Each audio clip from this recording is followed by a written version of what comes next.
ہمارے ذہن میں اسلام کا تصور مذہب کا ہے، دین کا ہے ہی نہیں۔ ہم وہی سمجھتے ہیں کہ نماز، ایک تو یہ کہ ہمارے عقائد ٹھیک ہو، نماز روزہ حج زکوٰۃ کا تقاضا ہو، اور کچھ جو ہمارے سوشل کسٹمز ہیں، عیدیں منائیں، جمعہ پڑھے، قربانیاں دیا کریں عید الاضحیٰ میں، بچے کا عقیقہ کریں، مردے کو دفنائیں کفنائیں، شادی ہو تو ایجاب و قبول کرائیں، پھیرے نہیں ڈلوائیں گے۔ بھئی یہ ہمارا دین ہے، ہمارا مذہب ہے۔ مذہب دین نہیں ہے، یہ دین کا تصور ہی نہیں۔ ہم اتنے خوگر ہو گئے محکومیت کے کہ دین کے اقامت کا تصور، دین کو غالب کرنے کا تصور ہمارے ذہن سے نکل گیا، ذہن میں ہے ہی نہیں۔ علماء کو بھی اجنبی سی بات لگتی ہے، یہ کیا بات کہہ رہے ہیں، یہ تو اجنبی سی بات ہے۔ انگریز نے کہا قانون ہمارا ہوگا، کرمنل لا ہمارا ہوگا، CRPC ہماری ہوگی، سول لا ہمارا ہوگا، نظام ہمارا ہوگا۔ ہاں نماز پڑھ سکتے ہو، روزہ رکھ سکتے ہو، ہمیں کوئی تم سے، تمہارے مذہب سے کوئی دشمنی نہیں، بلکہ انگریز نے تو بڑی رعایت کی تھی۔ اس نے کہا تھا تم اپنے فیملی لاز بھی اپنی مرضی سے جیسے چاہو طے کرو۔ آج مسلمان ممالک میں سے بھی اکثر نے اپنے فیملی لاز چھوڑ کر یورپ کے فیملی لاز اختیار کر لیے، اور پہلی مرتبہ یہ کام کیا تھا اتا ترک نے، اور یورپ کے اخبارات نے پھر تنزیہ لکھا تھا کہ یہ عجیب قوم ہے، کہتی ہے کہ بہترین قانون ہمارے پاس ہے، اور حال یہ ہے کہ فیملی لاز بھی ہم سے مانگ رہے ہیں، رومن لاز سے اخذ کر رہے ہیں فیملی لاز اپنے۔ یہ ان کا حال ہے، کہتے ہیں بہترین قانون ہمارے پاس۔ تو انگریز کے آنے کے بعد اب ہمارا علماء کا قال اللہ و قال رسول یا مدرسہ چلا لیں۔ بہرحال انہوں نے بڑی خدمتیں کی ہیں، اگر یہ نہ ہوتا تو شاید ہمارے ہاں مساجدیں آباد ہی نہ ہوتی۔ کم سے کم علماء نے وہ پوزیشنیں جو ہیں وہ پر کی ہیں، ایک ڈھانچہ جو ہے وہ برقرار رکھا ہے، اس میں کوئی شک نہیں، ان کی خدمات ہے۔ لیکن انگریز نے تو جو بھی تھا صرف اتنی آزادی دی تھی، اسی کو ہم ذہناً ریکنسائل کر چکے ہیں، بس اسلام یہی ہے نہیں۔ اور آج میں آپ کو بتا دوں، امریکہ اور انگلینڈ خاص طور پر، اور بقیہ عیسائی مملکتیں بھی بالعموم، اسلام کے خلاف جو جنگ جاری کر رہے ہیں، اور تیزی کے ساتھ یہ بڑھے گی،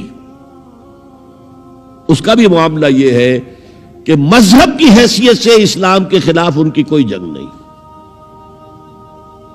جب بش کہتا ہے کہ ہم تو اسلام کے خلاف نہیں، صحیح کہتا ہے، سچ کہتا ہے۔ وہ یہ کہہ سکتے ہیں you have come here, you have purchased churches and synagogues and converted them into mosques. Did we object?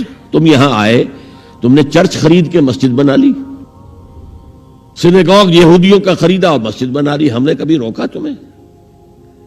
تم نمازیں پڑھتے ہو، ہم نے روکا؟ روزے رکھتے ہو، ہم نے روکا؟ بلکہ رمضان میں وائٹ ہاؤس میں ایک افطاری بھی دے دیتے ہیں تمہیں، سیریمونیل۔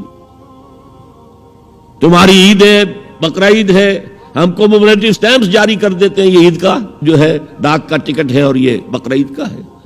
تو مذہب سے تو ہمیں کوئی اعتراض نہیں، لیکن اسلام کا سیاسی، معاشی اور سماجی نظام nothing doing, we will not bear it، نظام ہمارا ہوگا۔ اور سمجھ لیجئے یہ تاریخ نے پورا سرکل، ایک گھیرا پورا کر لیا ہے۔ وہ جو مولانا حالی نے کہا تھا، اے خاصہ خاصان رسول وقت دعا ہے، امت پہ تیری آ کے عجب وقت پڑا ہے، وہ دی جو بڑی شان سے نکلا تھا وطن سے، پردیس میں وہ آج غریب الغربا ہے۔ کس شان سے نکلا تھا اسلام، اور آج بالکل ریورس ہو گیا معاملہ۔ اسلام نے یہ کہا تھا اسلام لے آؤ، ہمارے برابر کے بھائی ہو جاؤ گے۔ ہم یہ بھی نہیں کہیں گے ہم پرانے مسلمان ہیں، سینئر مسلمان ہیں، ہمارے حقوق زیادہ ہیں، تم نیو کمرز ہو، نو مسلم ہو، تمہارے حقوق نہیں، بالکل برابر۔ یہ نہیں تو اسلام کی بالادستی قبول کرو، چھوٹے ہو کر رہو، ہاتھ سے جزیہ پیش کرو، یوت الجزیۃ عن ید وہم صاغرون، پھر تم یہودی رہو مذہب کے طور پر، نظام ہمارا ہوگا دین حق کا، وہ غالب ہم نے کرنا ہے، محمد الرسول اللہ بھیجے گئے دین کو غالب کرنے کے لیے، ہمارے اندر طاقت نہ ہو تو کیا کریں، مجبور ہیں، لیکن طاقت ہو اور پھر دین کو غالب نہ کریں تو ہم تو غدار ہیں اللہ کے۔ لہذا کیا کہتے تھے، ایمان لے آؤ برابر کے ہو جاؤ گے، نہیں تو رہو تم عیسائی رہو، یہودی رہو، مجوسی رہو۔ ابھی شروع میں ان تین سے ہی معاملہ تھا نا، لیکن اسلام کی بالادستی، نظام ہمارا ہوگا، باقی تم نیچے رہو، اور اگر یہ بھی منظور نہیں تو آؤ تلوار ہمارے اور تمہارے درمیان فیصلہ کرے گی۔ یہی بات تھی کہ نہیں؟ آج وہی بش کہہ رہا ہے نظام ہمارا ہوگا، اس نظام کے نیچے تم رہو، مسلمان رہو، ہندو رہو، عیسائی رہو، کچھ رہو۔ یہ بالکل برعکس کیفیت ہو گئی اس کی۔ تو آج کا مسلمان جو ہے ان چیزوں سے اس لیے ذہناً غافل ہے کہ حضور کی اتنی تاکیدی حدیث، انی آمرکم بخمس اللہ امرنی بہن بالجماعت والسمع والطاعت والہجرت والجہاد فی سبیل اللہ، کبھی ممبر سے نہ سنائی گئی نہ کبھی سنی گئی، اس لیے کہ یہ اس عمل کا نام ہے جو دین کو قائم کرنے کے لیے ہوتا ہے۔